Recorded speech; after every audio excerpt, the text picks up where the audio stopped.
afternoon, ladies and gentlemen. Welcome to the House Insurance Committee.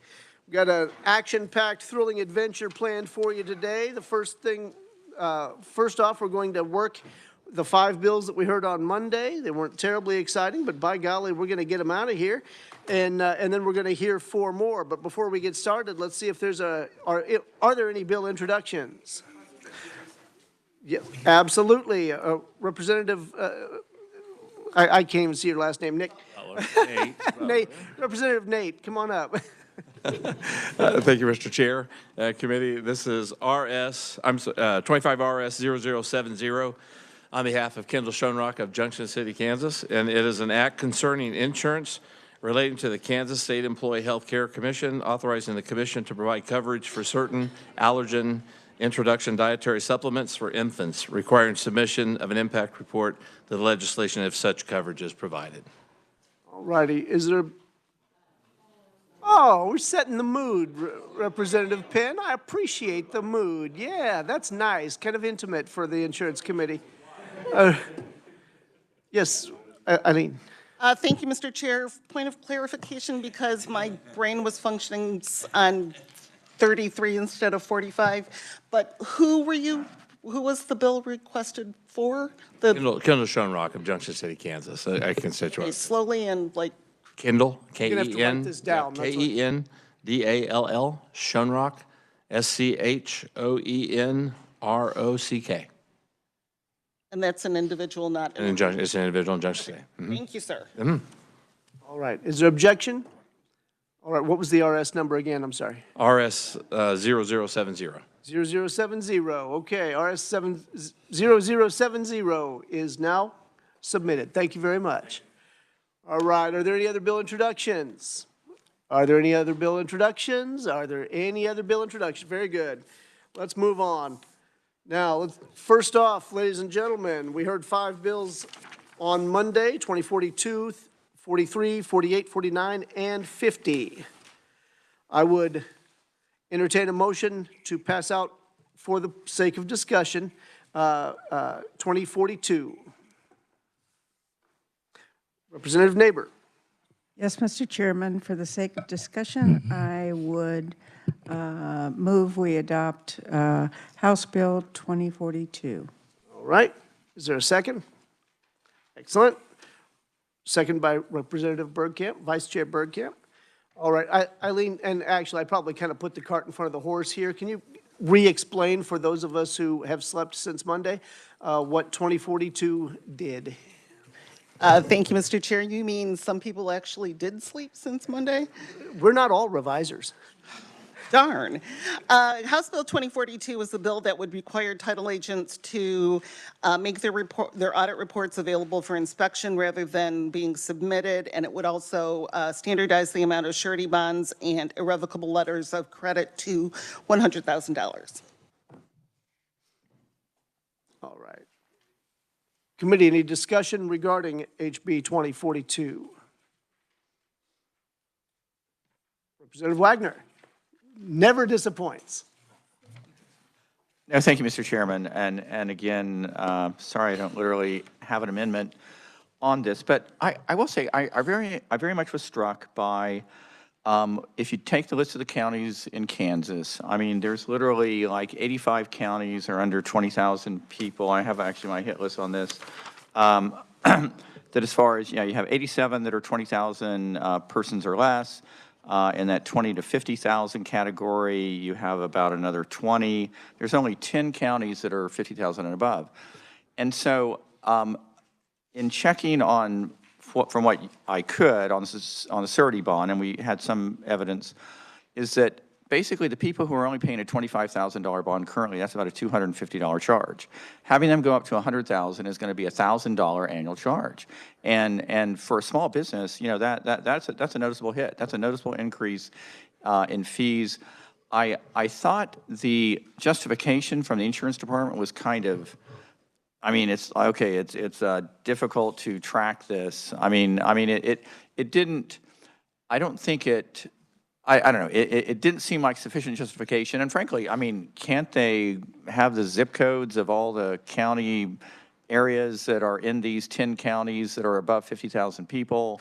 But basically, for any other agency, this is a very noticeable increase in fees. And again, I know it can be amended on the floor, which would be my alternative, but I really think it's very thin pretext for a fee increase like this to these companies. So that's my comment.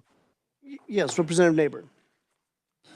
Thank you, Mr. Chairman. If I remember correctly, I think part of the insurance information was given that these agents are in multiple counties. And so they may represent a small county, but when you put it all together, they were over $100,000. And so I think that's what they did, because these people represent more than just one of these small districts. It represents a larger district. So when you combine them, they would still be in that $100,000 limit. I believe that is what I heard. Now, I could be totally wrong. Continue. No, I think that's a very fair point, Representative. But I will say, again, it's only 10 counties that have that currently have the 50,000 and above level, which they're already paying the $1,000, or well, for the $100,000 surety bond. Everybody else is able to avoid it. And, you know, that the, you know, and thus, I mean, I think there's plenty of land title folks who don't do business in those 10 counties, and they're the ones who are going to, you know, clearly see the increase in fees. So, anyway. I'm glad you brought that up, because I also was concerned about that. And so I was checking with a couple of the organizations that would handle title insurers and realtors, for that matter. What was reported back to me, and I can't say this is going to be 100% universally true, all right? I don't think anyone could make that sort of a claim. What they said is, if you're going to do business, you're going to do business in those counties with a population, because otherwise you're not going to have enough clientele. And so almost anyone that's going to be affected by this is already doing business with the larger population centers, or at least they have that option available to them as far as their bonding is concerned. Because I too expected people to be coming after me after we had that hearing, and it didn't happen, and it shocked me. And so I then went to try to find out why they weren't. So valid question, though. Valid question. All right. Further discussion? Yes, Representative Tarwater. Thank you, Mr. Chair. How long has it been at $100,000? I don't know the answer to that.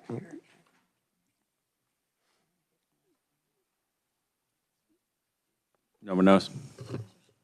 Do you have any idea? Okay. For quite some time, or is this something new in the last year? Oh, no, the 100,000 is certainly not new, but I can't tell you how far back it goes. Just wondering if we've had complaints about it. If it's been in statute for a long time, have there been people that can't afford them, can't do them, or they're... Currently, that's the tier system that has $100,000 as one of the tiers. It's standardized. I can look and see when that tier system went into place. That would be handy, thank you. Thank you. Representative Williams, well, in the interim. Thank you, Mr. Chair. In the interim, and, you know, researching it, I understand your concern as well, and that was my first thought too at first blush.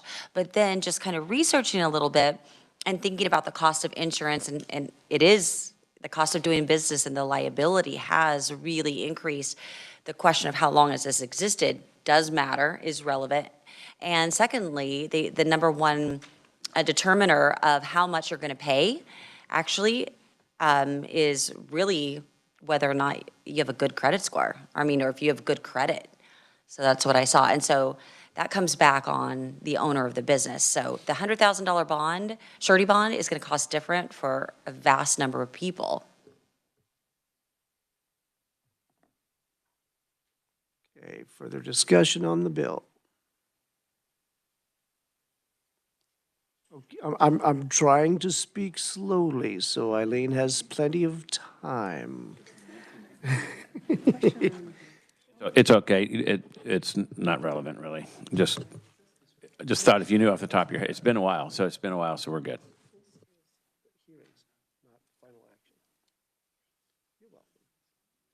I was thrown off by the same way.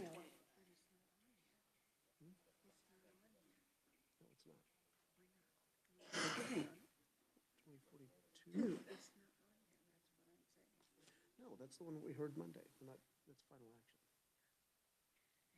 You're welcome. No problem. No, believe me, I've had months like that myself. Don't worry about it. All right, further discussion, committee. All right, seeing none. Representative Bergkamp, care to close on your motion? Oh, sorry. Oh, you have an amendment.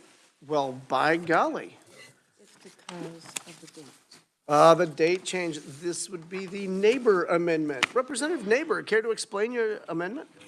Yes, Mr. Chairman, during the discussion that we had on 2042, it was mentioned by the Department of Insurance, I believe it still exists, that the date, that the, I said Department of Insurance Department, I'm sorry, that the effective date in it had been overlooked or was not correct, and in fact, they wanted it published for January 2026 to take effect, and that's what the amendment does that I am proposing.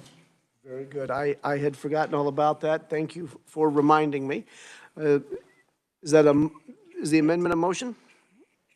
The amendment is a motion to add the correction, the date of January 1, 2026. Okay, do I have a second? Second by Representative Williams.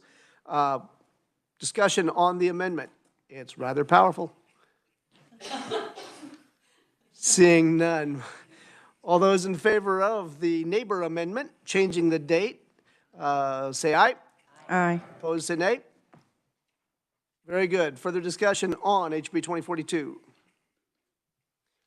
Seeing none, Representative Bergkamp, would you care to renew your motion as amended?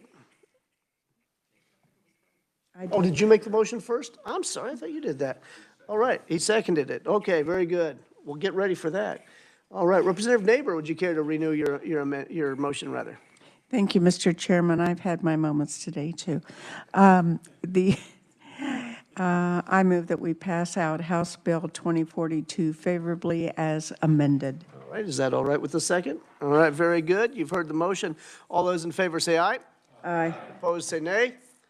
Very good. HB 2042 is passed out as amended. Let's turn our attention to HB 2043. Eileen, give us a quick recap, please. Thank you, Mr. Chair. House Bill 2043 was the bill that would require agents and insurers to respond to inquiries from the commissioner regarding specific complaints or matters within 14 calendar days, and it authorizes rebate pilot programs to exceed 1 year in duration. Very good. This was the 3 weeks, or the 2 weeks, not three bill. I would entertain a motion. Representative Bergkamp jumped in line first this time, by golly. All right. Thank you, Mr. Chair. I motion we pass out HB 2049 favorably for passage. 43. 2049. Well, we're on 2043. Oh, sorry. I had the wrong one here. 2043. 2043. Is that all right with the second? Second by Representative Haskins. All right, discussion on HB 2043. Yeah, I know. Is there discussion? Representative Neighbor. Thank you, Mr. Chairman. I think one of the good things about this is it makes a quicker response rather than the business days to 14 calendar days. And oftentimes, the clients have gone through weeks of trying to get insurance corrected or get answers to their questions. And in doing this, I think this will speak well for the legislature and the insurance department on their attempts to respond in a quicker, faster way. Very good. And I tend to agree with you. Now that we're using email rather than snail mail, there's really no reason. I'm even thinking 2 weeks is a pretty lengthy period of time, but maybe there's some research along the way that needs to be done, so I'm okay with that part. All right, further discussion on HB 2043? All right, seeing none. All those in, oh yeah, no, the motion's already been made. All those in favor of passage of 2043, say aye. Aye. Opposed, say nay. Very good. HB 2043 is passed. Yes, Representative Neighbor. Mr. Chairman, since this is, I don't consider this, but we may consider this controversial. It's pretty simple. I would suggest that, ask if we can put this on the consent calendar. I think that's valid. Is there objection to placing it on the consent calendar? I think that we could get into a heated debate on this one, by golly. But, but I agree. Let's go ahead and place this on the consent agenda then. All right. Let's turn our attention then to HB 2048. Committee, Eileen, or not committee. Eileen, please get us up to speed on 2048 once again.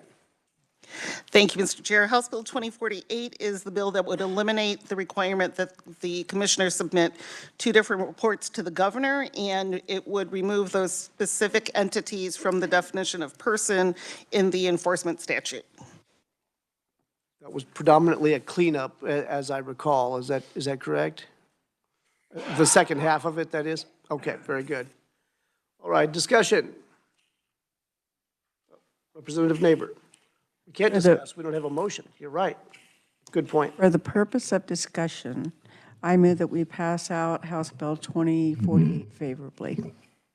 Is there a second? Representative Bergkamp seconds.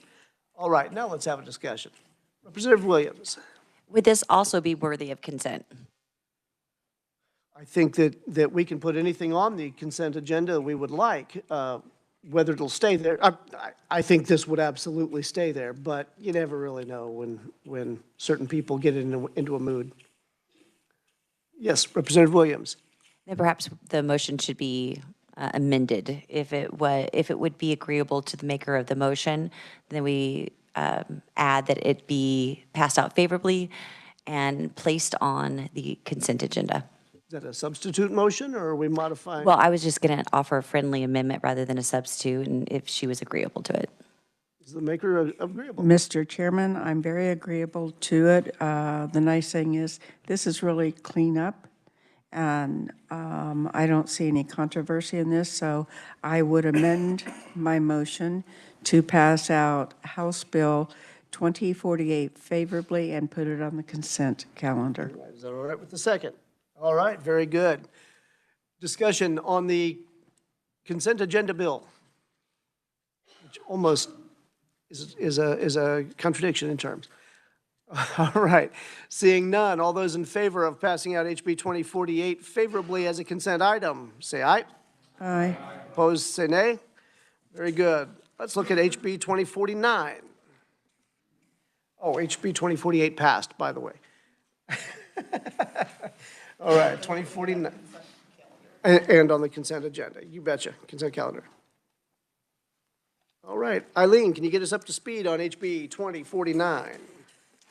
Thank you, Mr. Chair. 2049 is the bill that would align the public adjuster and insurance agent licensing statutes pertaining to the suspension, revocation, denial of licensure, and license renewal. All right, very good. That also was a rather tricky one, as we heard. HB 2049, do I have a motion in order to initiate discussion? Yes, Representative Bergkamp. Thank you, Mr. Chair. I'll try this again. I motion we pass out HB 2049 favorably for passage. Second. As a consent item? No, just for discussion. Okay, very good. And second by Representative Neighbor. All right, discussion on HB 2049.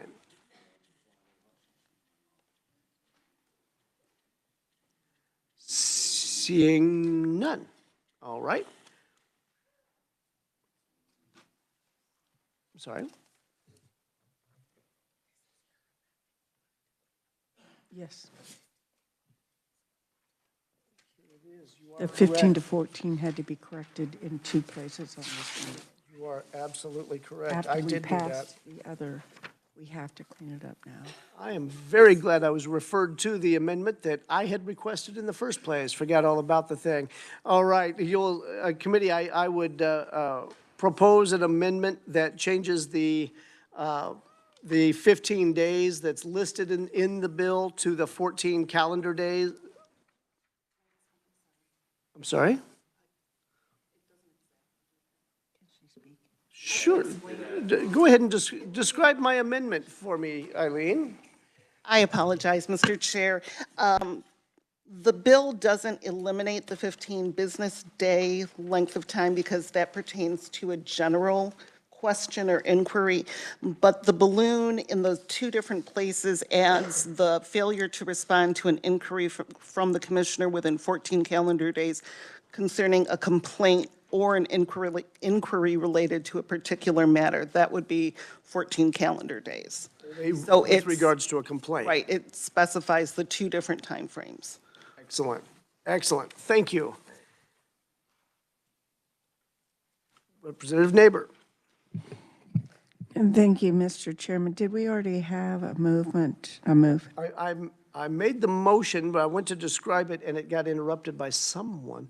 So I helped her interrupt you. It was, anyway, I would make a motion that we pass out House Bill 2049 as, we haven't voted on the amendment. We do have this amendment. It has been presented, and I would move adoption of the amendment. Sorry, I was ahead of myself. quite all right. And do I have a second on the amendment? Representative Bergkamp, very good. Okay, discussion on the amendment. Representative Williams.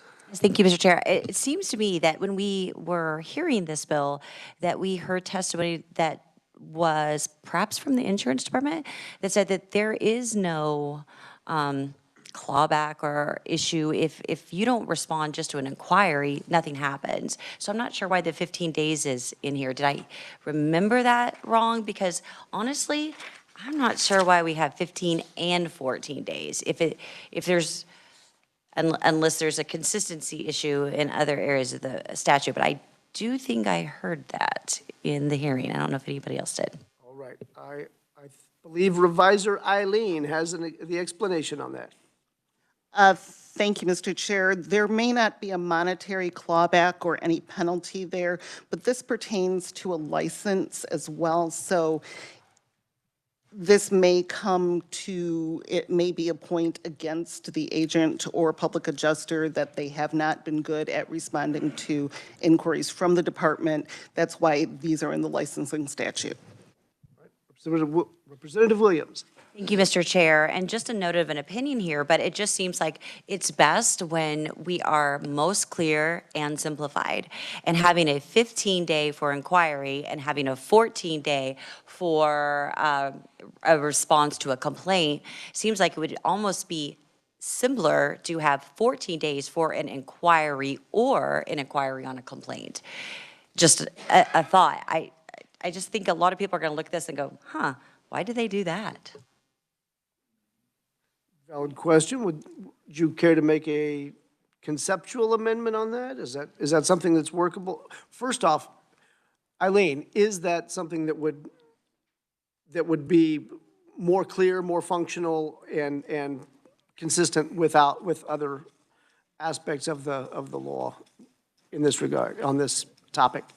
Thank you, Mr. Chair. These statutes, the language here is ripped right out of 40-2404, which is the unfair practices and deceptive or unfair practices or acts, that statute.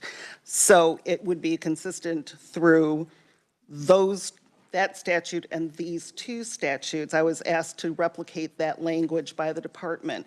If we change the language here, we have to go back and fix the other one as well. But I serve at the pleasure of the legislature. I don't make policy. I am happy to make whatever amendments are necessary. Representative Neighbor.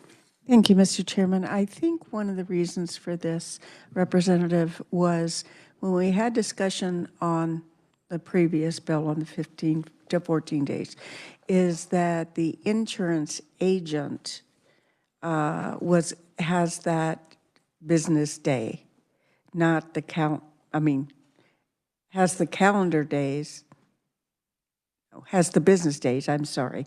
They don't have to answer for 15 business days. The insurance department, in turn, has said that when it gets to them, they want to do it, their response in 14, because the people have already waited 3 weeks. Is that right? Eric is pointing at me. I'm in, and smiling, but that doesn't mean I'm right. Well, let's Is go ahead. that correct or not This, correct? this is, it's not typical, but let's go ahead and ask Eric to speak to the overriding issue here, if he would. Thank you, Mr. Chairman. So the 15 business day requirement is for, it's currently in statute for, in regulation for companies and agents to respond to the company or to the department for any inquiry. 2043, I believe it is the bill that would require companies and agents to respond within 14 calendar days for, in reference to a complaint. The response time for any other inquiry is still 15 business days. And I believe that we find that as a good balance between the needs of the consumers and the industry. For the purposes of this bill in particular, this only speaks to agents and public adjusters, not the companies. I think that the intent of this amendment is to bring alignment for the companies, insurance agents, and the public adjusters. So that way it's 15 business days for most inquiries and 14 calendar days for just the responses for consumer complaints. Representative Williams. Okay, as I read it, failed to respond to an inquiry from the commissioner. The commissioner is making the inquiry. And the second one is failed to respond to an inquiry from the commissioner. Both of them are commissioners. Both are inquiries. One is a complaint inquiry and one is an inquiry of another, maybe it's something, other type of compliance. Either way, from my perspective, looking at legislation, for the legislators or anyone to say one's 14 and one day's 15 seems silly. You might as well just have them the same, and it actually makes it easier for our agents and others to follow the law because everything's the same. It's just consistent. It makes no difference one day. So that was my suggestion, and we weren't talking about companies, we were just talking about the agent, and it is about the inquiry, the commissioner making the inquiry. And now we don't have to say, oh, it's a complaint, so it's 14 days, or oh, it's just another type of inquiry, so it's 15 days. I just don't know why we would do that. Thank you, Mr. Chair. Yes, Representative Haskins. Thank you, Mr. Chair. Just a point of clarification and kind of going along the lines of my colleague and her questions. On page 5, I guess it is, there's another balloon. Is that going to be, are we also discussing that? Is this all one? Okay, well then on that line 26 and 27, failing to respond to an inquiry from the commissioner within 15 days. There's no business day or calendar day on that. So I don't know if that needs to be clarified. And I also would just pose maybe a friendly amendment that maybe we keep it as 15 or 14, but just change the word business to calendar day.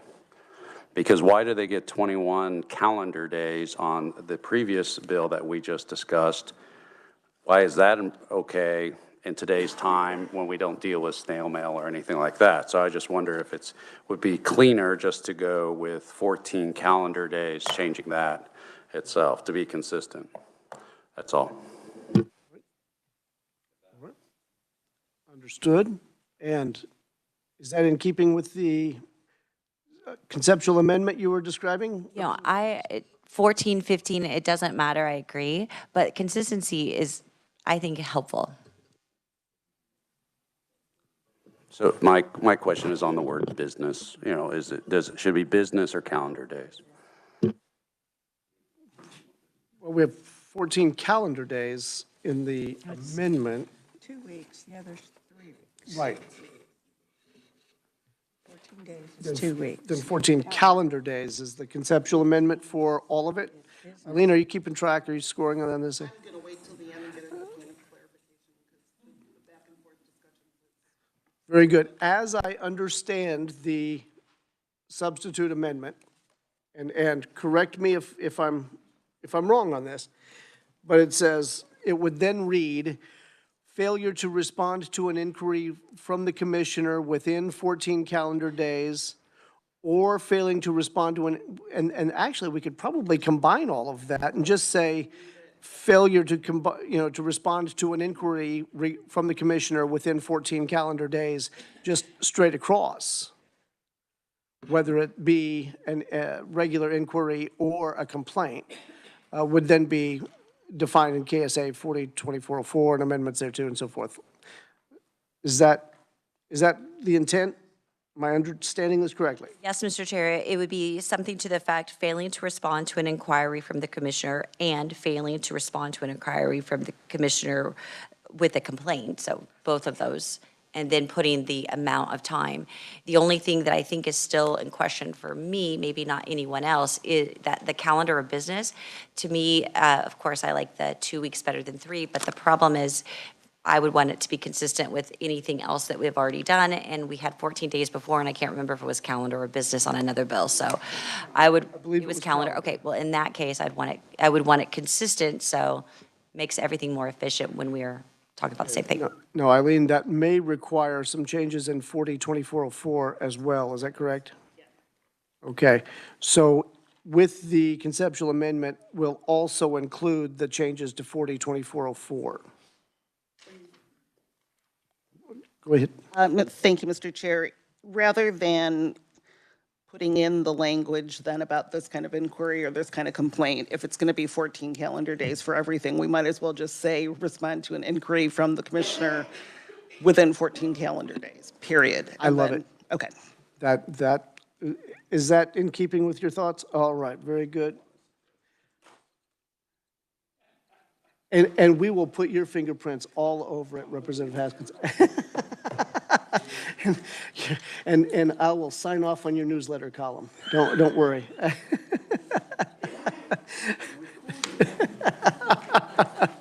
All right. So I think we've had a great deal of discussion regarding the conceptual amendment. Is there any further discussion regarding the conceptual amendment? I'm sorry? Oh, 2404 was touched in the other bill, wasn't it? Yes, we will. That's 2043, correct? All right, very good. We'll go back to that in a minute. All right. In that case, then, yes, Representative Penn. Mr. Chairman, thank you for the recognition. Would it be in order to move that we allow the reviser to go in and make those technical updates as appropriate to all bills based on the discussion that we just had? I don't know about all bills, but certainly 2043 and 2049, I think that would be legitimate. Absolutely, absolutely. Yeah, we'll I got you, Eileen. I go hard for you, Representative Eileen. Haskins' newsletter, and we'll be all good.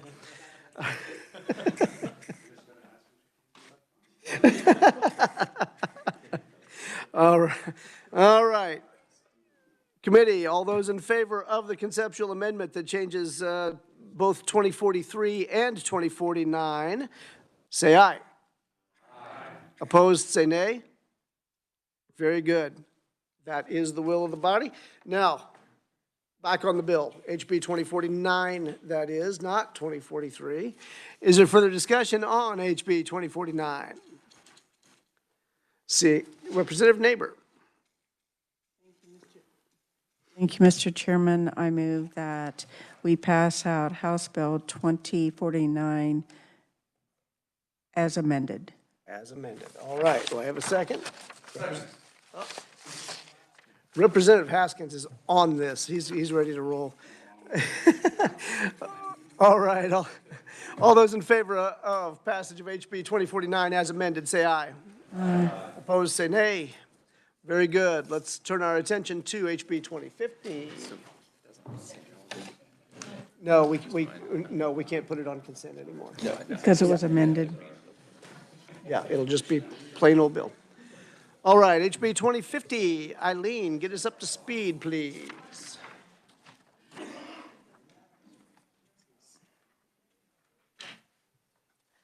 Thank you, Mr. Chair. House Bill 2050 would authorize the Commissioner of Insurance to set the amount of the fees collected in the list of the statutes below. The fee amount would turn into a ceiling and allow the Commissioner to set the amount of the fee up to that ceiling and by December 1st, notify the public by having those amounts published in the Kansas Register. This is also the bill that would amend the newly appointed agent appointment fee to make it $2. Very good. The $2 one, that's right. Okay. I'd entertain a motion on the bill on HB 2050. Yes, Representative Neighbor. Thank you, Mr. Chairman. I think we had great conversation on this, and the fact that it will lower fees possibly in this next calendar year, I believe, up to $6 million. I think that's a good move by the insurance department to take notice of this. So I would move that we pass out 2050 favorably for discussion. All right, is there a second? Representative Bergkamp jumps in this time. Very good. Second by Representative Bergkamp. All right, discussion. Representative Williams. Thank you, Mr. Chair. Thank you, Eileen, for preparing an amendment. Your balloon amendment, I think you already have it. And it is on page 3 or the back side. And it's just simply clarifying that the $2 for each newly certified agent is until such time that either the company or the agent terminates such appointment, and then inserting the word companies and striking and. I will stand for questions. Or actually, I want me to move my motion. I move my amendment. All right. Is there a second to discuss the amendment? Representative Neighbor. I'm just second? Okay, Second. very good. Discussion on the amendment. I think we had some discussion about this during the hearing on the bill, and it really, it wasn't necessarily, the way it came out is that it wasn't necessary to write this, but it certainly is a lot more clear.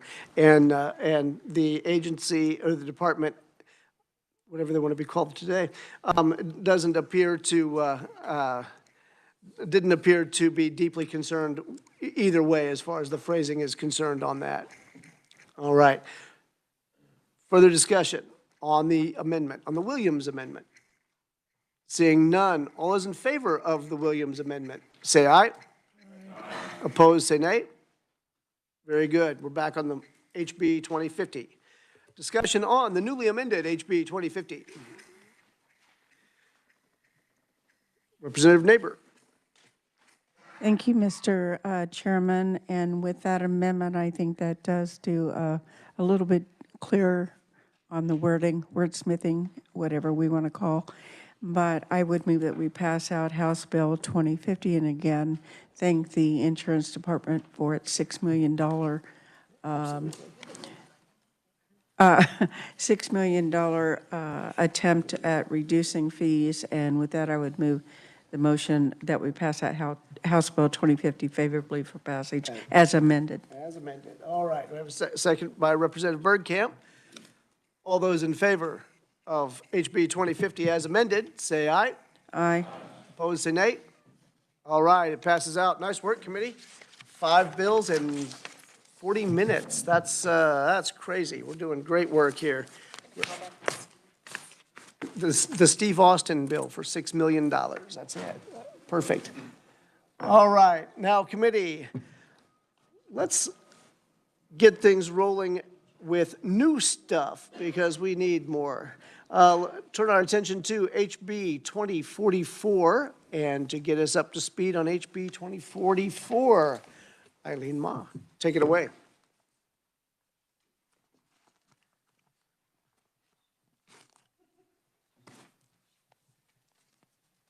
Thank you, Mr. Chair. Good afternoon, committee. House Bill 2044 requires that third-party administrators maintain separate fiduciary accounts for individual payers and not contain funds collected or held on behalf of multiple payers in those accounts, and require that third-party administrators disclose to the Commissioner of Insurance any bankruptcy petition filed by or on behalf of the administrator pursuant to Chapter 9 or Chapter 11 of the U.S. Bankruptcy Code. So Section 1 amends KSA 40-3807 pertaining to collections of premiums and payment of claims by third-party administrators. This bill amends the statute to require that the administrator maintain a separate fiduciary account for each payer, and that there be no commingling of funds between each payer or other funds held by or collected on behalf of other payers. Section 2 amends KSA 40-3809 pertaining to disclosures and notices required to be made by administrators. This amends the statute to require that an administrator immediately disclose to the Commissioner any bankruptcy petition filed by or on behalf of the administrator pursuant to Chapter 11 or Chapter 9 of the Code. Just as an aside, when we say the Commissioner in statute, it reflects to the department. It's not specifically to the administrator or even the administrator's designee, although you'll see that in statute as well. I can stand for questions, sir. All right. Committee, questions for the reviser? All right. Seeing none? All right, very good. As the proponent, I have listed Eric Turek, Director of Government Affairs, the Kansas Department of Insurance, or Insurance Department. I said it myself this time. Welcome to committee, Eric. Thank you, Mr. Chairman, members of the committee. I'm Eric Turek here from the Kansas Insurance Department. This bill is relatively simple. The department regulates third-party administrators, and for those who aren't familiar with TPAs, they are the administrator or business that more or less processes claims for insurance companies. They're really the intermediary between the insurance company and the healthcare provider and the policyholder. For the members on the committee who are members of the state employee health plan, the insurance card that you have, whichever company is on that card, that's the third-party administrator for the state employee health plan that you are using. This bill more or less comes out, or is born from, follows a bankruptcy that took place in Western Kansas. That it was a bankruptcy of a TPA, and we want to ensure that moving forward, that the department is notified whenever a bankruptcy of a TPA takes place. We were notified after the fact, and it was a little difficult, I'll say, to pick up the pieces. In addition, we want to ensure that separate fiduciary accounts are used when there are multiple clients or multiple payers. During the bankruptcy process, when funds are not commingled and they're separated, it makes the process a lot more streamlined. So that's really what we're doing here. Relatively simple. Happy to stand for questions. Right. Committee, do we have any questions for Eric? Seeing none. All right, well, Eric, that was easy. All right, I have no one else listed as a proponent for HB 2044. Is there anyone who would care to speak as a proponent for HB 2044? Seeing none, I'll close proponent testimony, open neutral testimony. Anyone feeling strongly neutral this afternoon on HB 2044? Seeing none, close neutral testimony and open opponent testimony. I have none listed. Anyone like to speak in opposition to HB 2044? Seeing none, I will close the opponent testimony and close the hearing on HB 2044 and open a hearing on HB 2045. Come on, Eileen.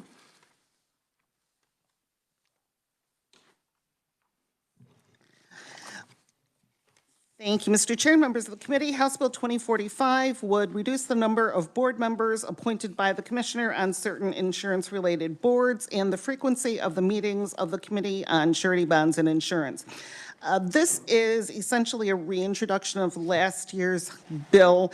I'm going to use Senate Bill 423 because that's the one that came to mind when I drafted this draft. With the section relating to the Kansas Underground Storage Tank Liability Plan removed, if you recall, there were questions about how frequently they should meet and quorums and so on and so forth. House Bill 423, Senate Bill 423 passed the Senate last year, but that bill died in conference. This bill is essentially the same. It would grant the Commissioner of Insurance the ability to decrease the number of board members serving on boards for which the Commissioner has appointing authority. It stipulates that the board members on the effective boards who are appointed and serving as of July 1st of this year would have their terms end as of December 31st of this year. The Commissioner would appoint a new board with 3-year terms that would begin on January 1st of 2026. The boards would have the same powers, duties, and functions as their previous or predecessors, but the new board members would be removable for inefficiency, neglect of duty, or malfeasance. The effective boards are noted there in the brief. Section 5 of the bill removes a requirement for the Committee on Surety Bonds and Insurance to meet once per month and just makes them require that they'll meet at the call of the chair. The bill also contains some cleanup language and some reorganizing of wording to make it a little bit more readable and comprehensive. And with that, Mr. Chair, I can stand for questions. All right. Any questions for the reviser on this bill? Seeing none. All right. I have a feeling there might be some for the proponent, however. So calling to the stand, Kyle Strathman, Deputy Chief of Staff from the Insurance Department. Welcome to committee, Kyle. Thank you, Mr. Chairman, members of the committee. Kyle Strathman again from the Kansas Department of Insurance. Eileen did a great job, I think, kind of summing this up. Everybody that's here that's not a new member has seen this bill before. It did clear both this committee as well as on the Senate side before making it out and dying in conference. So I don't want to spend too much of your time. I know we have one more bill that we have yet to hear. So the big change this year with this bill, and really what we had focused on last year as the reason that the primary reason that we're bringing this bill is that it can be very difficult to find people to fill these positions who want to serve and who want to be active members of these. I think when I testified on this bill last year in front of you all, we had 3 vacancies across the boards that we were seeking to reduce. Last time, now we currently have 7. I think we're in the process of filling one of those, so that's looking at 6. But that further underscores sort of the need that we're seeking with this. There was some concerns last year, I believe, in this committee, particularly on the reduction that we were seeking for the Underground Storage Liability Board. I think we were going to remove that from a 5-member board to 3. There were some quorum concerns. We heard that loud and clear, and we have removed that from this version of the bill. So, Mr. Chair, like I said, I think this is a bill that many are familiar with. So with that, I will stand for any questions. All right. Committees for the lone proponent of this bill. If you have questions, this is the time. There will be no one else to ask. All right, seeing none. Kyle, you did such a bang-up job explaining this thing. No one has any questions whatsoever. Thank you, Mr. Chair. All right, I have no one else listed as a proponent, but that doesn't mean you can't speak. If anyone would like to speak as a proponent of 2045, that would be an excellent time to do so. All right, I'll close proponent testimony. Is there anyone, I'll open neutral testimony. Anyone feeling neutral on 2045 like to speak to it? Seeing none, we'll close it. Neutral testimony, open opponent testimony. I have none listed, but would anyone like to speak in opposition to HB 2045? Seeing none. All right, close opponent testimony, close the hearing on HB 2045. Let's open the hearing on HB 2046. Take it away, Eileen.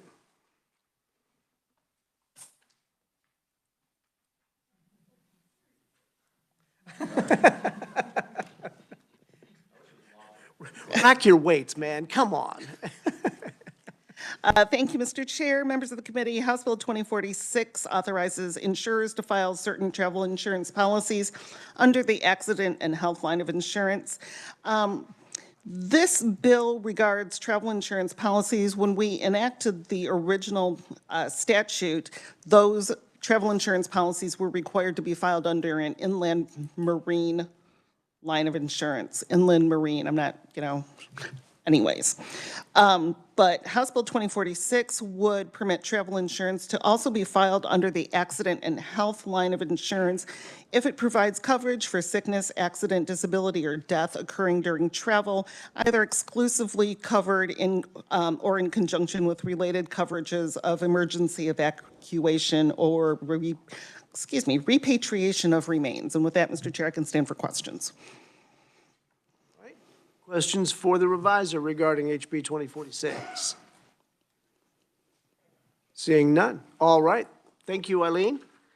As a proponent, I have Alex Young of the American Council of Life Insurers. Welcome to committee, Alex.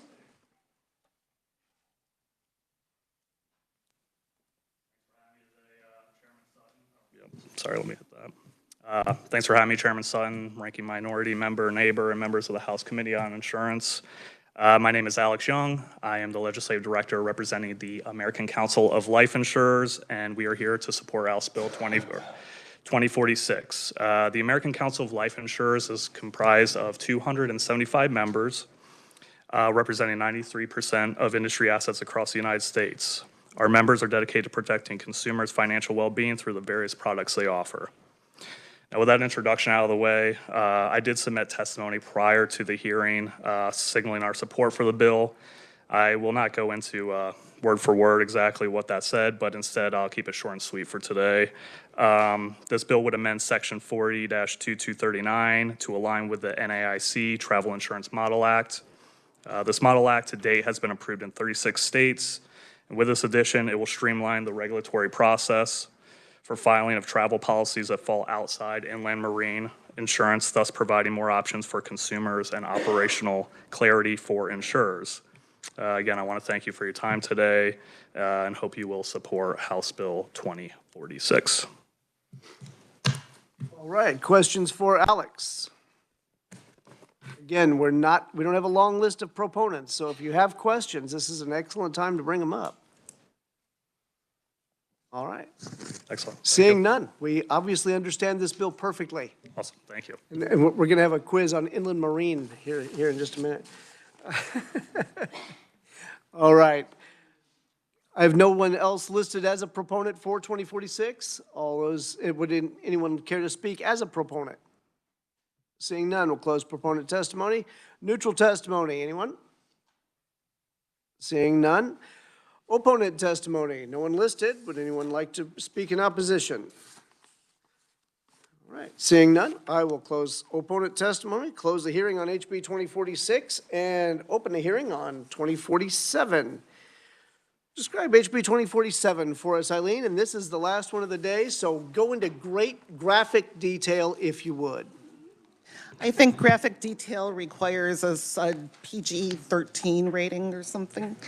House Bill 2047 provides for the establishment of an online verification system for the verification of evidence of motor vehicle liability insurance. It would create 9 new sections of law enacting the Kansas Real-Time Motor Vehicle Insurance Verification Act and require the commissioner to establish an online verification system of motor vehicle liability insurance. I'm just going to describe what all is in each section. I'm sure that somebody from the department will describe in much better detail what everything and how it all works. But Section 1 provides definitions for and the citation to the Act. Section 2 provides the actual directive for the commissioner to establish the system and require motor vehicle insurers to establish the functionality of the system. This section also establishes that the real-time system will supersede any other form or system of motor vehicle insurance verification that includes analog looking something up. Section 3 describes the requirements for the system and states that the system be used for the verification of motor vehicle liability insurance and shall be accessible to authorized personnel of the Kansas Insurance Department Department of Revenue Division of Vehicles, the courts, law enforcement, and any other entities authorized by state or federal privacy laws. Section 4 states that the commissioner may conduct a competitive bid and contract with a private service provider that has successfully implemented similar systems in other states. Section 5 states that the insurance department shall provide the funding for the implementation, ongoing maintenance, and enhancement of the system from their regulation service fund.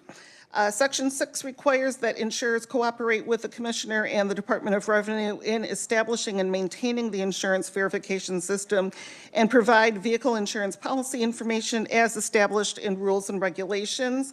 This section also provides that insurers' systems be permitted reasonable downtime for maintenance and other work with advanced notice, and that during those times they would not be subject to enforcement fees or penalties. Additionally, the system requires that every property and casualty insurance company licensed to provide motor vehicle liability insurance or that is authorized to do business in the state shall provide verification of liability insurance for every motor vehicle insured in the state. This section stipulates that insurers not be required to verify evidence of insurance for vehicles registered in other jurisdictions, and that insurers shall be immune from civil and administrative liability for good faith efforts to comply with the provisions of this act. Also, commercial motor vehicles registered in the state are not subject to this act. Section 7 states that the commissioner may establish an alternative method for verifying motor vehicle liability insurance for insurers that insure fewer than 1,000 vehicles in the state. Section 8 states that all information and data provided by insurance companies to the verification system and all reports, responses, and other information generated for use by the system would be confidential and privileged and not subject to the Kansas Open Records Act. Section 9 states that the system be fully operational by July 1st of 2026. And Section 10 amends KSA 8-173, which is the transportation statute relating to the verification of insurance. And we just updated that statute to reflect the establishment of the new system. And we strike the statement that online or electronic verification systems already in effect would satisfy the requirements of that statute because that would no longer be true. And Mr. Chair, I can stand for questions. All right, committee, we have thus far basically been doing a lot of cleanup and maybe streamlining bills. This one is really pretty darn substantive. There's a lot to this. It's going to change the way that we do, that certain parts of our Department of Revenue and Insurance do business. This is kind of big stuff, so I would really ask you to pay pretty strict attention to this one. Are there any questions for Eileen, first off, regarding the actual structure of the bill itself? Seeing none. Okay, you got off light. I don't think anyone else will. Okay, very good. Thank you, Eileen. First proponent that I have listed is Mandy Rowe, Chief of Staff at the Kansas Department of Insurance. Welcome to committee, Mandy. Thank you, Mr. Chairman. Excellent height, Eileen. Perfect. My name is Mandy Rowe, and I am the Chief of Staff at the Kansas Department of Insurance. As Eileen described, House Bill 2047 creates the framework that would allow the Insurance Department to establish a real-time auto insurance verification system. The bill would require insurance companies to report their auto insurance books of business to the state's new verification system, which would be cross-referenced with the VIN numbers of the registered vehicles in Kansas. As you know, state law requires every registered vehicle in the state to have minimum coverage, which includes liability coverage and personal injury protection.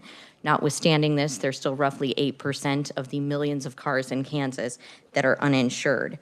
The department actually conducted a data call, which means we sent out an email and asked questions of the insurers who write auto insurance in Kansas, and during the calendar years of 2021 and 2022, we asked them how much they had to pay in claims related to uninsured motorists. Over those 2 calendar years, they paid over $51 million in claims related to uninsured motorists. Those claims are directly related to prospective premium rates in Kansas.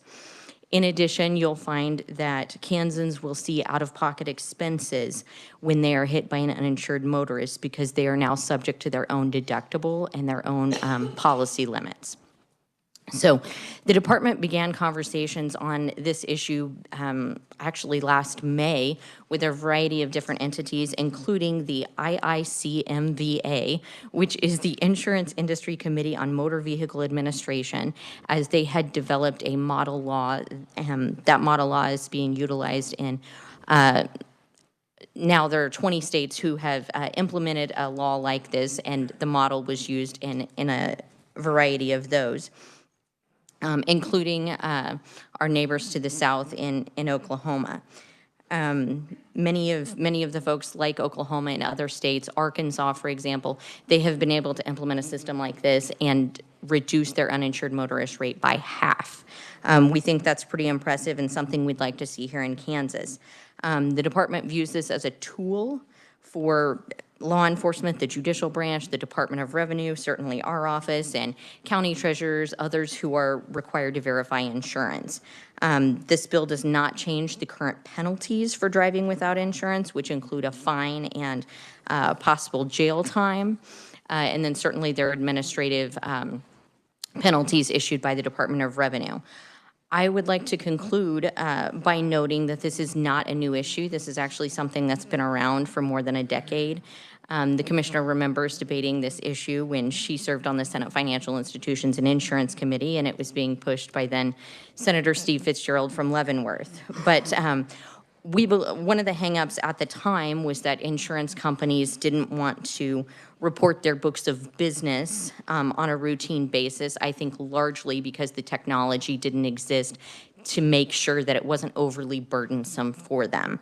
I would also note that at the time, law enforcement did not have the resources to pay for something like this. So I think while people discussed it and thought that it was a good idea, I don't know that the effort was there to get it across the line. If you sit on Representative Wassinger's General Government Budget Committee, you know the department has a healthy ending balance, and we have made great strides, as you know, with some of the bills we've brought to your committee in reducing the revenue coming into the department.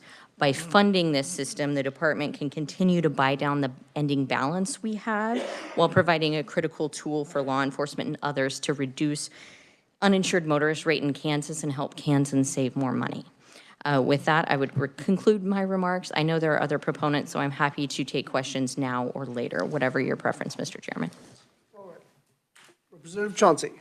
Just to help me understand, I guess, right now, I know we have a problem with uninsured motorists, and to find out, that, I mean, as I found out in the last month, the Highway Patrol, when they read your license plate, they can tell whether you have insurance on your vehicle or not. Are we returning to, we won't know if you have insurance or not until we have an accident, even this is a real-time data system, but what do we do to prevent, you know, the people that go and get their license, cancel their insurance, and continue to drive with the invalid license insurance? I mean, because until you get pulled over, we're really not solving any issues with this. Absolutely. I appreciate the question. You are correct. Currently, if you, the real way to tell if somebody has insurance or not is, quite frankly, get in a car accident with them.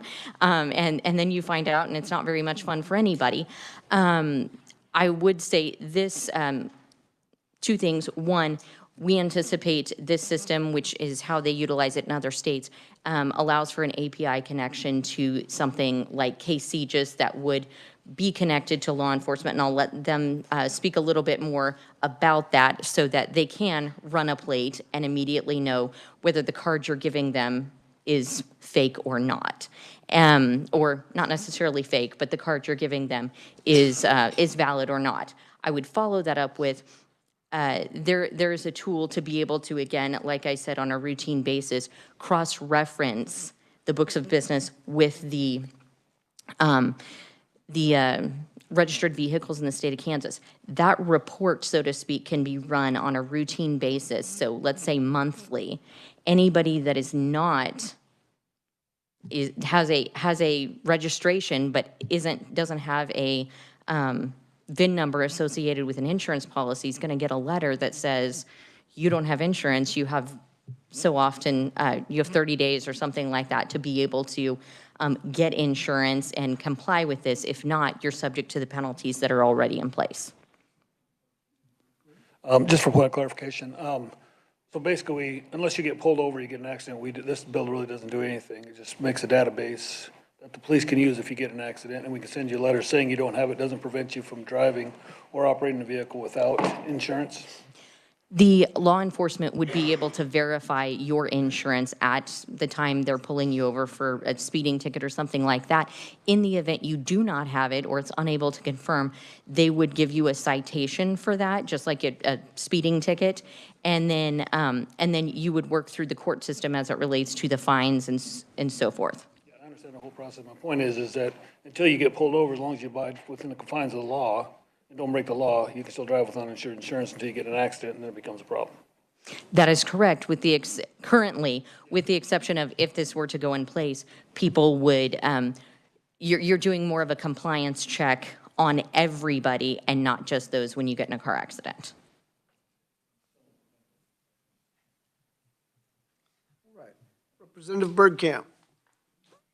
Oh, thank you, Mr. Chairman. So if this system was in place, they'd be able to check Missouri, Oklahoma, if neighboring states had it as well. At this time, this is only Kansas license plates because we as a state only have access to those.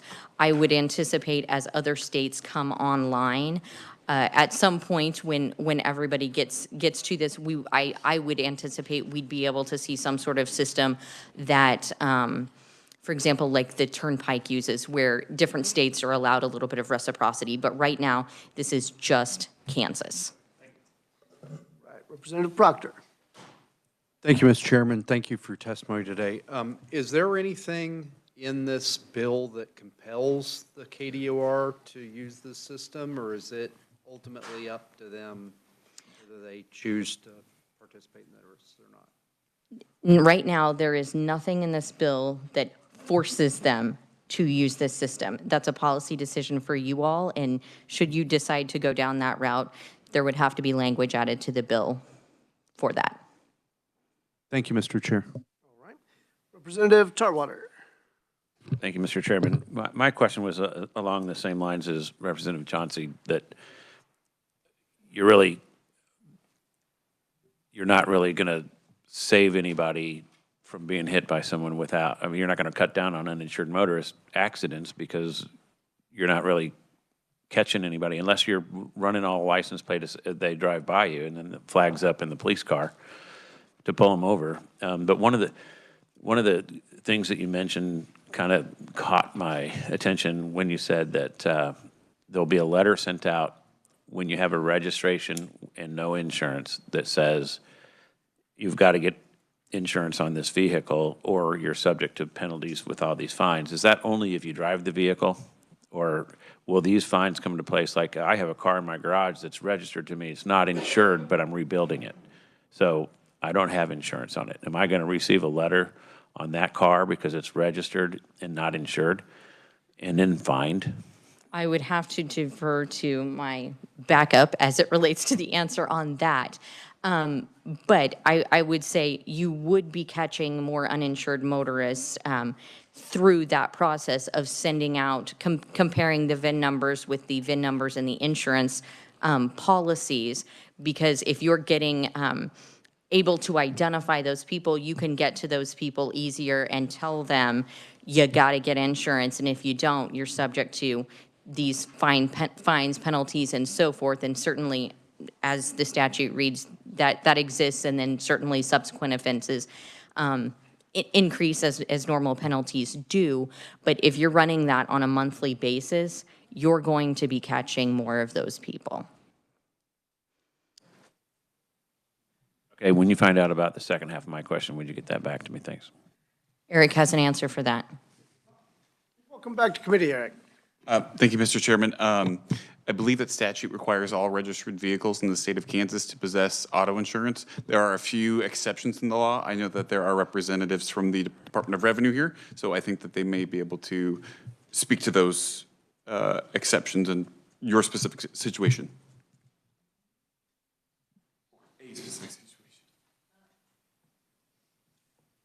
All right, further questions for Mandy? Yes, Representative Haskins.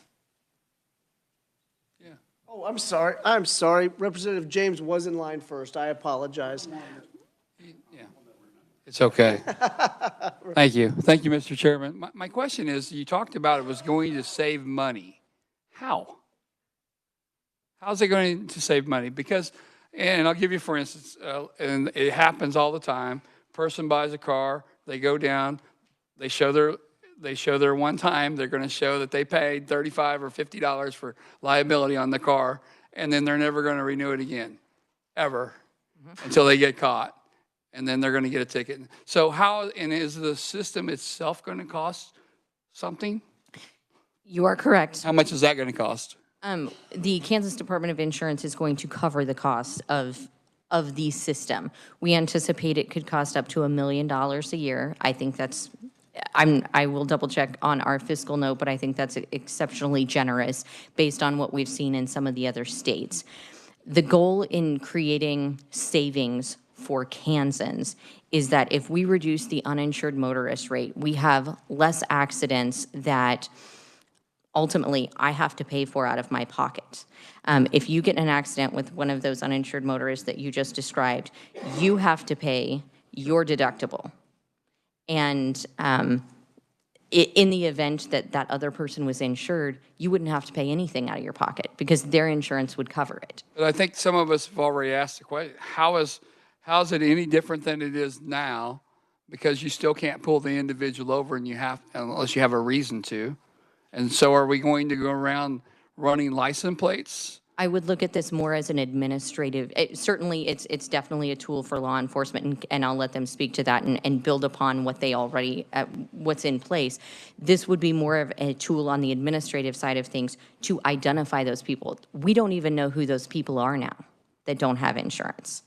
We can at least identify them and make efforts to get them to get insurance. Thank you. Thank you, Mr. Chair.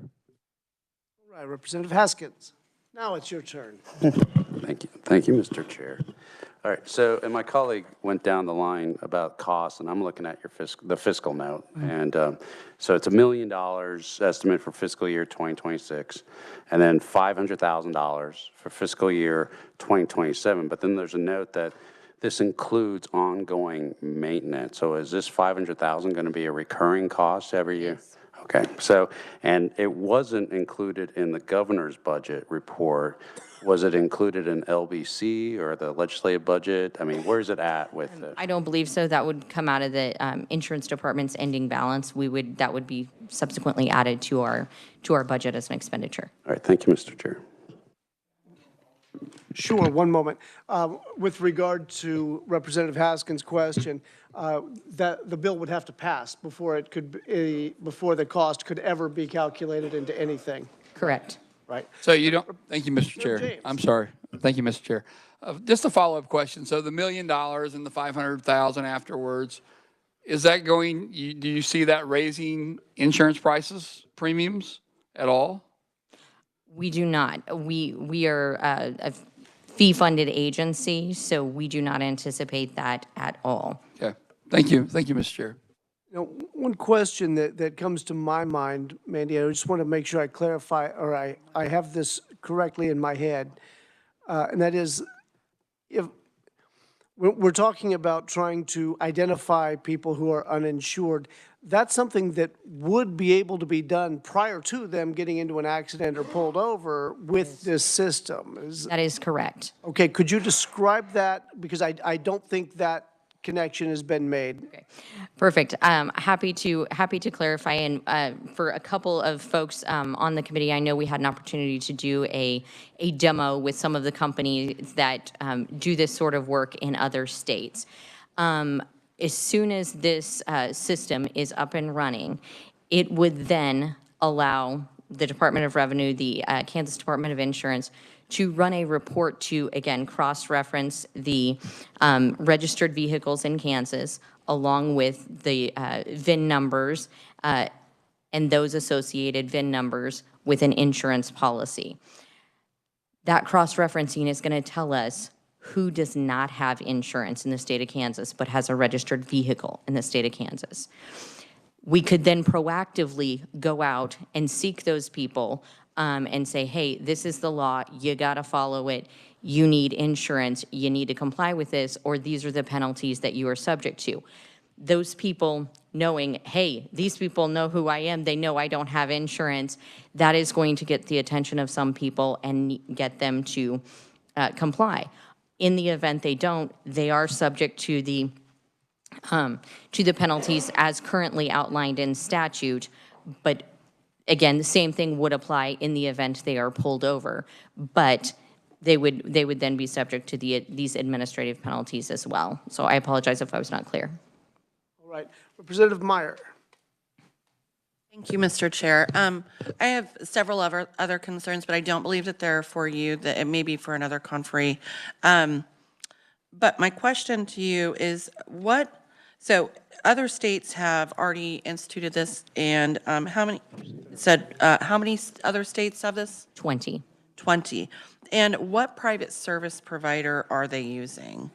There are a variety of, or I'll say a handful of vendors that do this throughout the U.S. And this, again, is only the framework for that would allow the department to issue an RFP and for our specific needs here in Kansas and have vendors, whoever they may be, reply to that RFP. Understood. Could you maybe give me a few examples of different service providers that other states are using?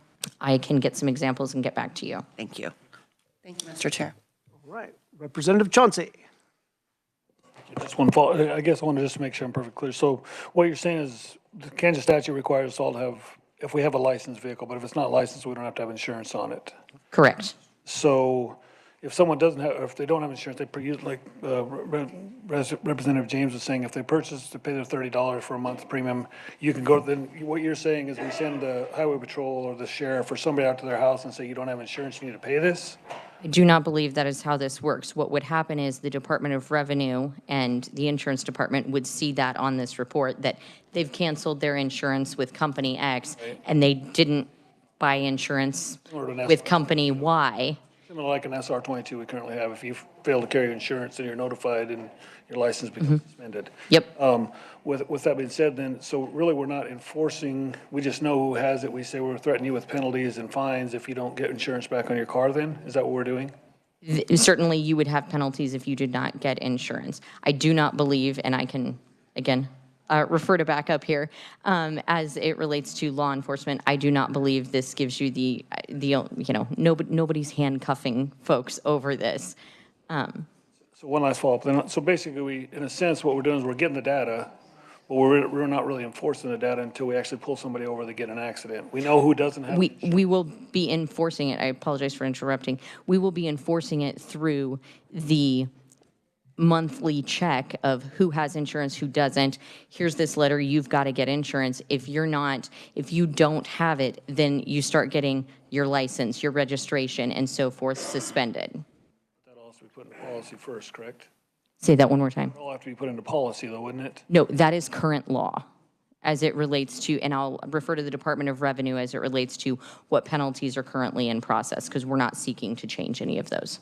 All right, thank you. Thank you. You win for being the first one up, by golly. I did. Eric did not tell me how much fun you guys have in here. All right, very good. I don't see any questions for Mandy. Our next proponent is Ed Klump from the Kansas Sheriff's Association. Ed, I have never seen you in Insurance Committee before. Thank you, Mr. Chairman. I might have been in an Insurance Committee once before, and this is my 19th year doing this. Okay, I don't feel bad then, So, yes. not noticing. My name is Ed Klump. I am here representing the Kansas Sheriff's Association, the Kansas Association of Chiefs of Police, the Kansas Peace Officers Association. Quickly, my history, I was 35 years on the Topeka Police Department. Well, 35 years on the Topeka Police Department, served 2 years over in Lawrence. I was chief of police here when I retired. I spent quite a few years working traffic, working accidents with uninsured and stuff, and we've actually, this is a long-term problem. I've served twice on committees looking at this kind of a program over the last 10 years, and Mandy was correct. At that time, the technology wasn't quite there yet. It just wasn't ready for this kind of action. And now it seems that this may be the time that at least the system can function and we can make this work. So in my testimony, if you just concentrate on the third and fourth paragraphs of my testimony, that's kind of how clunky the current system is. But I think what I'd like to do, Mr. Chairman, if I could, is just kind of go through the process that we use as a law enforcement agency in enforcing this law as it stands right now. Anytime we stop a motor vehicle for a violation, we're going to ask for the registration, the driver's license, and their insurance information. They do not have to carry the registration information. There's no law saying you have to carry that in the car with you in Kansas. Some states do, but it's a good idea. But there is a law saying you have to have your proof of insurance with you. If a person has no proof of insurance with them, they just don't have any information at all, we will cite them for no proof of insurance. That brings them into the court system. Under the law, you bring in your proof of insurance to the court, and that case must be dismissed by the court. So there's no fine, there's no court cost, there's no anything. Just an inconvenience that you have to go to the court and show it to them, and then the case is dismissed, okay?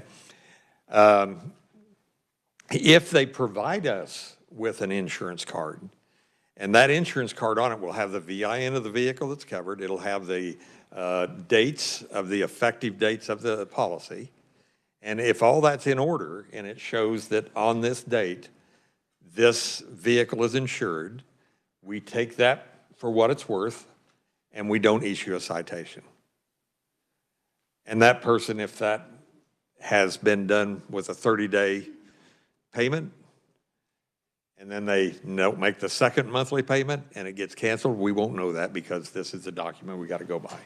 This system will allow us to identify that at that time. In the case of an accident, pretty much the same process flows with one exception. In those cases, we have a process where we submit that insurance information for verification from the insurance company. It is a clunky process. It is so full of holes. It's like running it through a sieve that some things may get through and some things may not. When I was on the street, there was a paper form we filled out. Now it's kind of a mix of paper and electronic as I understand it. But that goes from the officer. It depends on the officer filling that out. It goes to our agency. Then it depends on our agency getting it over to Department of Revenue, I believe it is. And then Department of Revenue, depends on them getting it up to the insurance company. Some insurance companies I know in the past, I don't know how this works now, but I know some insurance companies didn't do a very good job of checking them. Then it depends on the insurance company sending back a report only if they find that the policy information we have is not valid. Then we depend on Department of Revenue getting them back to their agency, and our agency getting it back to the officer. Then the officer would issue a summons to that person by mail usually for not having proof of insurance. Now it's in the court's hands, right? So the same law applies. If they do in fact have insurance, if they went to another company and it just wasn't recorded, they can bring that proof in showing on the date of this occurrence they had insurance, then by law that case is dismissed. So that's the clunky system we have today. So in this system, it would allow us through the ks.gov network that we have now, that's our goal, is to put it through that system. It would allow us to see if that policy that that information they're giving us today is in force or not in force. That would allow us to eliminate all that clunky process of confirmation unless it happens that the system says no, then there's still the process to follow for them to come in and prove they have insurance. So the enforcement will be much better with this system than it is today. Representative Tarwater, you mentioned the reduction in accidents with uninsured motorists. If we reduce the people with uninsured motorists by half, which is some other states' experience, there would be a reduction, I believe, in the number of accidents with uninsured motorists. And when we talk about the $51 million that the insurance companies have paid out in claim, that doesn't include the out-of-pocket expense for the deductibles, or if your insurance coverage doesn't include uninsured motorists. There's still a cost out of the pockets that aren't included in that $51 million. So this is a much better avenue for us to ensure that the people that we stop does have valid insurance, bringing them into the system if they do not. We believe it'll reduce the uninsured motorists on the street. And I will also tell you, when you reduce uninsured motorists, you reduce hit and run accidents. Because many of our hit and run accidents are either they don't have proof of insurance, they didn't have a driver's license, or they're drunk. That's where most of our hit and run accidents happen at. I think I'll just leave it there for the sake of time.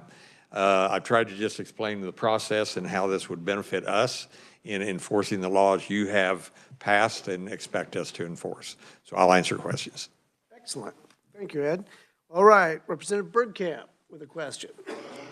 Thank you, Mr. Chair. So if this was implemented, would it be probable cause to pull somebody over if you run their? No, we would not pull there's no way we would know or even have a reason to believe that a person doesn't have insurance on their car. I mean, if you ran the tag and it came back as saying. I doubt that just running the tag is going to give us that information. I mean, we could set the system up that way, but that would be, I'm not sure we could do that. I think what will happen in practice will probably be we have the car stopped. If there's reason for us to run the tag and not having insurance would be one, then we would be able to then make that further inquiry into the insurance system somehow. I don't know exactly how that'd be laid out.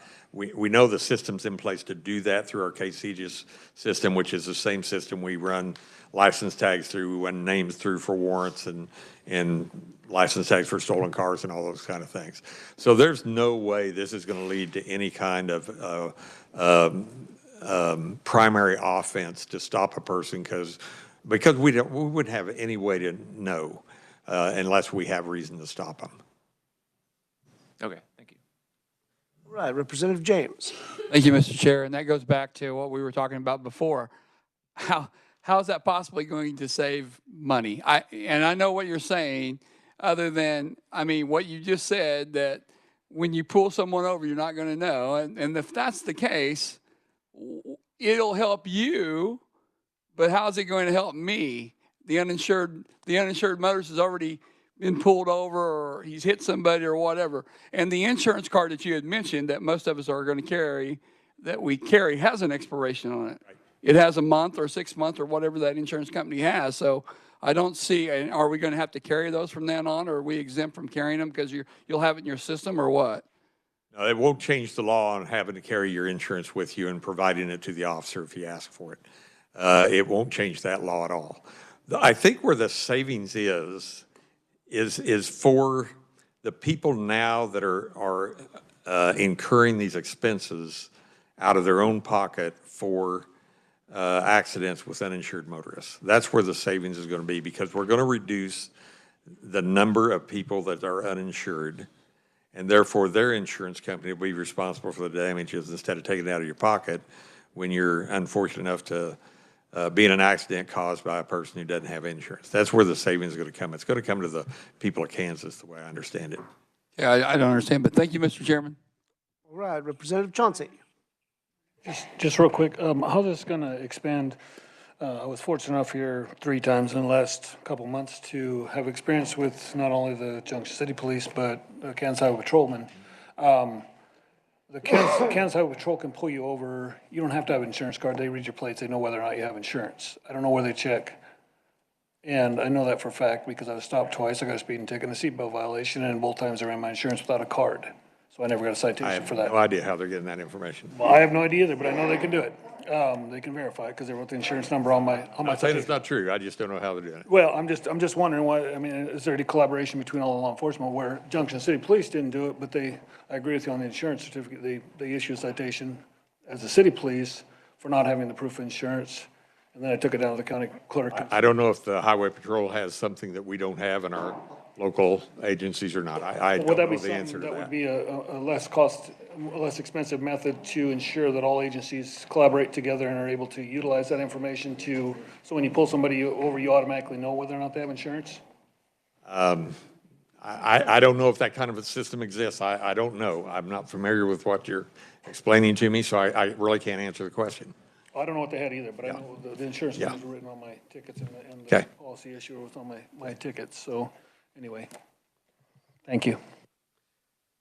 All right, Representative Meyer. Thank you, Mr. Chair. Kind of echoing some of the same concerns that my fellow legislators have mentioned regarding probable cause. And I do understand that, you are giving us your word here, saying that you all will not be running license plates and saying, oh, this person doesn't have insurance and pulling them over. I realize that's the intent that you're telling us. But in practice, I wonder if you know if that's occurring in any other states, that this technology is being used to be able to scan license plates in parking lots and parking garages in people's backyards and, any place where there's a public parking or even private parking space. And then, whether or not, I mean, there are many cases, and I say this for probable cause concerns, namely, but also then I think about, there's circumstances where in which individuals may have a disabled car in their driveway that they're working on. And that car is or has been registered properly, but is no longer insured because the insurance company said, hey, it's disabled, you don't need to insure it right now. But if that were to be cross-checked for whatever reason, if there was an officer on the property and so for a call, so therefore they were checking vehicle numbers or whatnot, how that would affect an individual's rights as a whole. And if this would affect that, like if this would grant an officer probable cause to, like, say, investigate the search a vehicle or something, so on and so forth. You kind of get what I'm talking about here. So these are kind of the concerns that I'm having, and I don't know if you can tell me about what has gone on in any other states related to that, or if maybe just point us in the right direction. So first of all, I have no information from other states. There's no way I can answer that question. But I can tell you that I don't envision anything in this would allow us to run a tag and it would just pop up uninsured motorist. I just don't see that happening. Could it happen? I suppose we could design it that way. But first of all, law enforcement cannot stop a person and detain them, whether they're driving a motor vehicle or walking down the street or whatever, without reason to believe, and this is out of the criminal law, without reason to believe they have committed, are committing, or about to commit a crime. Traffic violations are crimes under the definition of crime in the statute books. So we have to have a reason to believe there's a violation. So I don't see any scenario where there's going to be an increase in the number of our contacts with motorists based on this system. It's all going to be after we have made the contact the same as we would today and for the same reasons we would today. I just don't see that happening where there's going to be a methodology where we could identify that car doesn't have insurance unless we have reason to stop them in the first place. Thank you so much, and I appreciate your response, and I understand that you don't, that's why I asked. I didn't know if you would have knowledge about other states or not. And I do mean this next part with absolutely no disrespect, but there, as you know, that there are a lot of issues that that law enforcement runs into and the public runs into with unfair targeting and profiling and things like that. Not to say that that's something that you endorse whatsoever, but it is something that does and can happen. And that's kind of where my concern would also be, is targeting of neighborhoods and things like that, and then kind of using that. Do you know what I'm saying? So I'll just leave it at that, but I just, I know you said on the record, like, I also envision a world where AI is getting more prevalent, and so we don't know how that's going to be used, and considering this as well, just wanted to note my tinfoil hat. So thank you very much. All right, Representative Proctor. Thank you, Mr. Chairman. So is there anything I understand the technology doesn't exist right now that like you could just plug in the tag while you're driving and get back whether they are insured, the motorist is insured or not. Is there anything in the language here that prevents a law enforcement officer from doing that? No, there's not that I'm aware of. I don't think there's anything in the bill that way, and probably wouldn't belong in the insurance laws. Where it would belong is somewhere probably in the statute we use to cite people for, which probably is an insurance statute. But there is language that can be done to do that, and that is just by stating that it's not a primary offense. And we have had in the past some situations where that has been put into the traffic code. For example, at one time, I don't know if it's still in there or not, but at one time a passenger not wearing a seatbelt was not could not be used as a primary cause to stop a vehicle. So there's methodology that we could put that in there, and that's certainly a policy decision that the legislature has to do that. And frankly, would we oppose it? No. Mr. Chair, if I could, license plate readers. Right now, the technology exists and is in use in Kansas for license plate readers to be in squad cars. Is that correct? They could be, yeah. There's some places that use them that way. Okay, Mr. Chair, I share some of the concerns voiced here. Mr. Chair, if I might, I think I can allay some of those concerns. First of all, a license plate reader does not give us registration information. It would not give us insurance information. The way a license plate reader works is it looks at a database in which stolen vehicle tags, stolen tags, those kind of things are entered into it. So it's not going and looking at registration. It doesn't run the registration. It would overwhelm the system if we tried to do that. And so it couldn't be used that way with license plate readers. It would have to be in this database of a wanted person, stolen vehicle, stolen license tag before the license plate reader would automatically alert us to anything. Today. Yeah, and that's not what I'm concerned about. What I'm concerned about is tomorrow, because technology moves fast. There's nothing to say that, that once we know that, Kansas has signed up for this deal and all of our insurance is connected to all of our license plate and registration information, somebody couldn't get the idea, well, golly, I could automate this whole thing and just send everybody tickets. As the police are driving around, the officer wouldn't even know he was doing it. It's just sending it to a central place. Yeah, I know. I hear the what ifs. I don't think. I'm not asking you to, predict the future. I'm certainly not the way we would envision using our time. Okay. That way. Thank you. Thank you, Mr. Chairman. All right, any further questions for Ed? Seeing none, this is apparently the committee in favor of uninsured drivers. Now, I'm not sure, but thanks for being here. I would just thank the committee and leave it at that, Mr. Chairman. All right, next up on the firing squad, we have Steve Kearney with the Kansas State Troopers Association. Welcome to committee, Steve.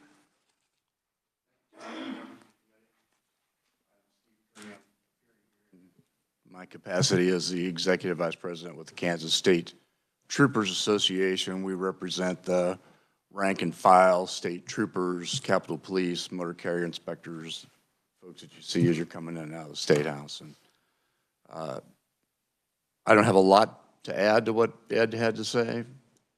In looking at this from our members' perspective, what we're interested in is the ability to have that much more up-to-date, instant, if you will, sort of a verification about insurance when a contact is being made.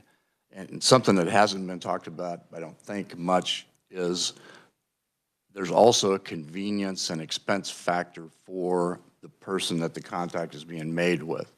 So let's say I have insurance but I'm driving my daughter's car or whatever, right? And believe me, if it was in there, you'd never be able to find it anyway, right? So you find yourself in that kind of a scenario as the citizen that's having the interaction with law enforcement. It would save you, as Ed was pointing out, you're going to get a ticket for no proof of insurance, right? If you can't provide it. So I'm not going to be able to dial into hers electronically or find hers under the seat of her car, God knows where. So the convenience factor and the reduction in some of this extra expense and time that citizens have to use to go about the business of, I get my ticket dismissed automatically by the court when I take them proof of insurance, but I still have to take off time off work, find that proof of insurance, take it to the court, do all of those things. So there actually is a little yin and yang to this thing as well. So I'd be happy to stand for questions when I felt like I'd hit a lot of it. Representative Chauncey. Well, I just need some Maybe got hit with a lot. Sorry, I just need some clarification then, because you say that if I don't have insurance, you have no method at the state troopers then to figure out if I have insurance or not?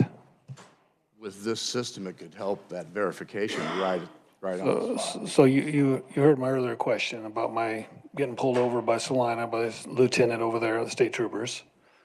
Not providing proof of insurance and him being able to put it on my ticket where my insurance, who my provider was. I got pulled over on K-18 by Manhattan by a different trooper, same situation. I got pulled over, sorry, I shouldn't be public saying this, I guess, but well, it is what it is. It is what it is. It is what it is. I'm just trying to get to the bottom of this.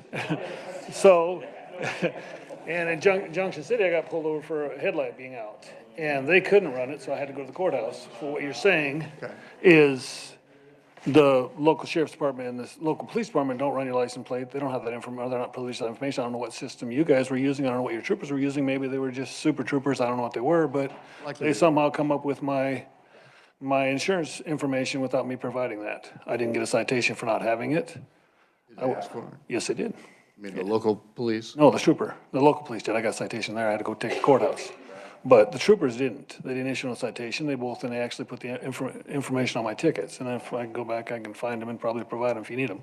But so I'm wondering if we have that system in place, which obviously I found out twice in the last month that yes, they do have it in place that you can find my insurance. Your troopers can in their vehicle. I don't know if they look it up where they get it from, but they have the ability to find out whether or not I have insurance because they did it twice. I would think it'd be something through Department of Revenue. I can find out specifically. Well, I have no idea. I just know he went back to his car, he come back, my insurance information was on the ticket, my name was on the ticket, everything was on the ticket. And I got the ticket, and the amount I owed him, it was all on that ticket. Proof of insurance? Correct. Well, I don't owe anything for no proof of insurance because he provided I had insurance. He verified I had it, correct, yes, off my plate.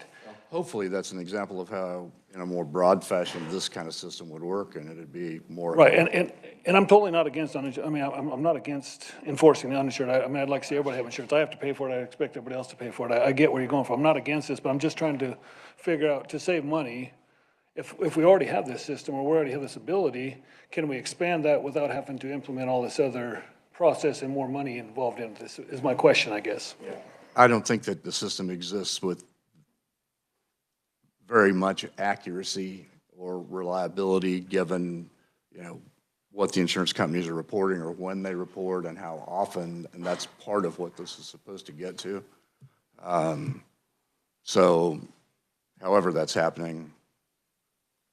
Sure. It sounds habitual, but in probably the last 5 years, it's probably happened 4 times, different troopers. Yeah. Right. All right. Steve, just write him a ticket. Right. No, and actually, this was described earlier in testimony with a very clunky system that may or may not work. Unbelievably, right. I'm sorry? That's right. It's unbelievably clunky that may or may not. And right. It works for you.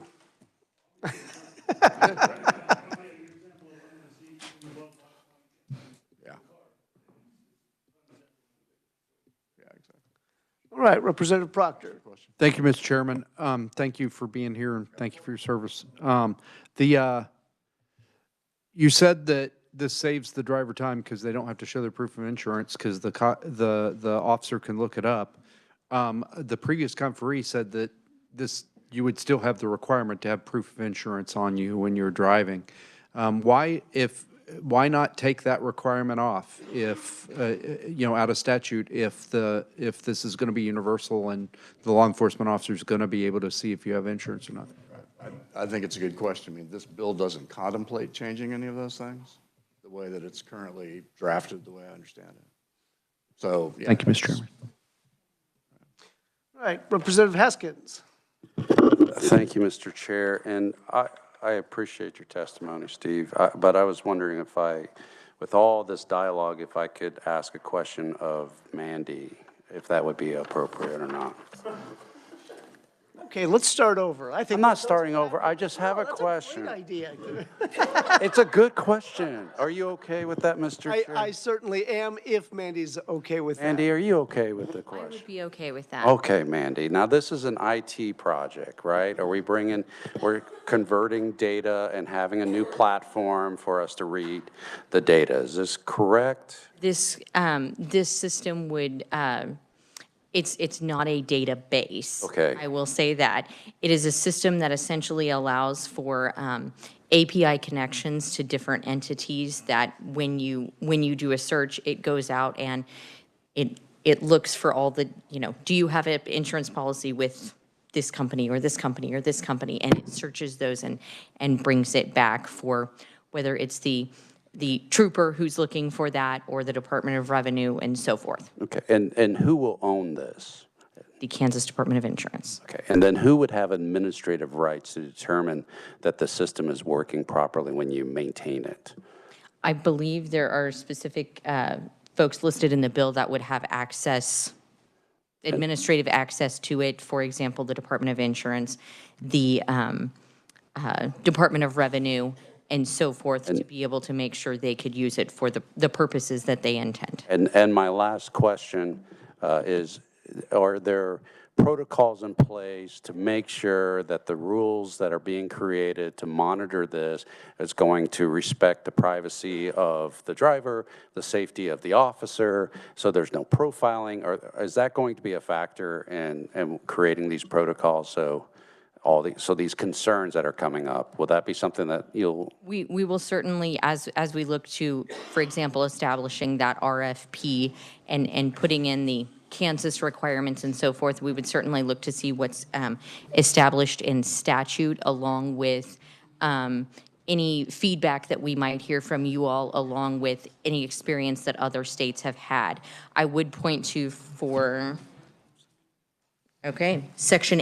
new Section 8 actually references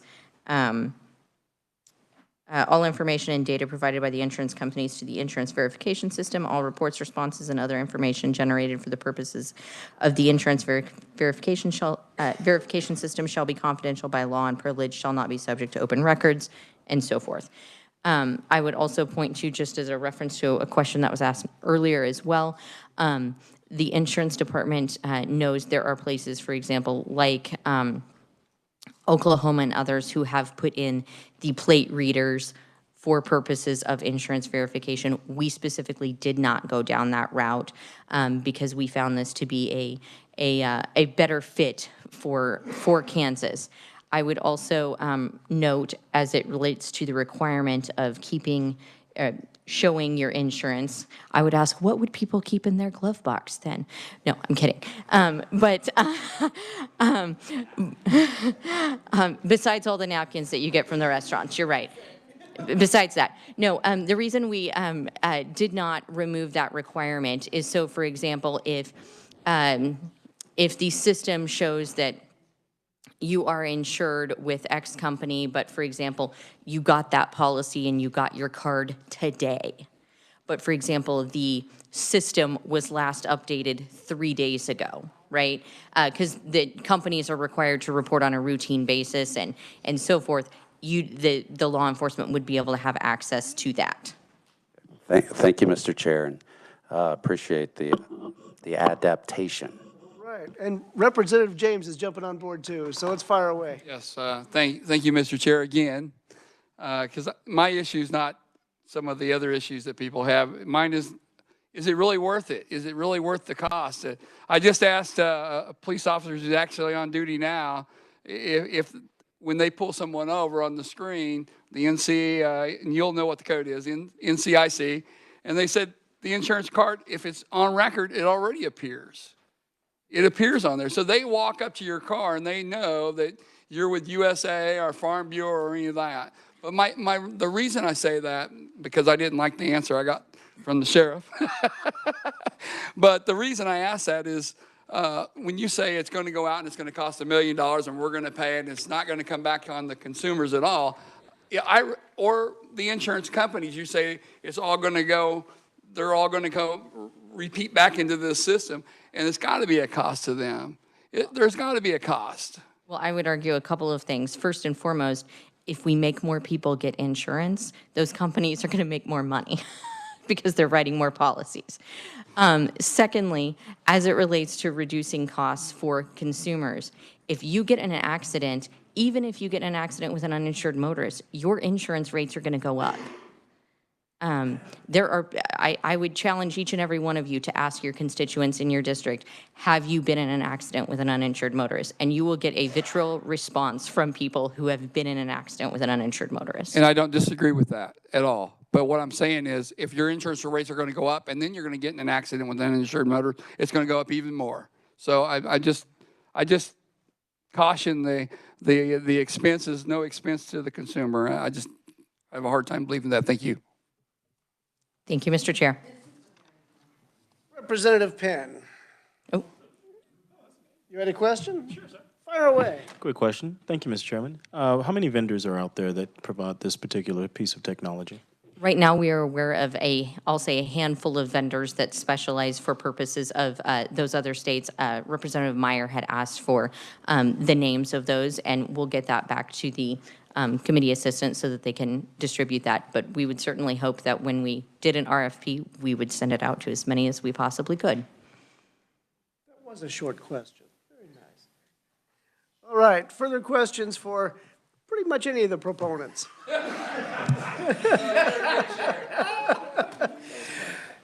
And I don't think anyone should be surprised that since they're all listed as proponents to the question of is it worth it, yeah, they're proponents. So they're going to be saying yes. That's always going to be the answer. But I thank all the proponents for being here today. I have no one, we also have some written only testimony from former Representative Colonel Eric Smith, Greg Anderson, and Beth Smoller with the Kansas Association of Independent Agents. They're all proponents, written only, so read that at your convenience.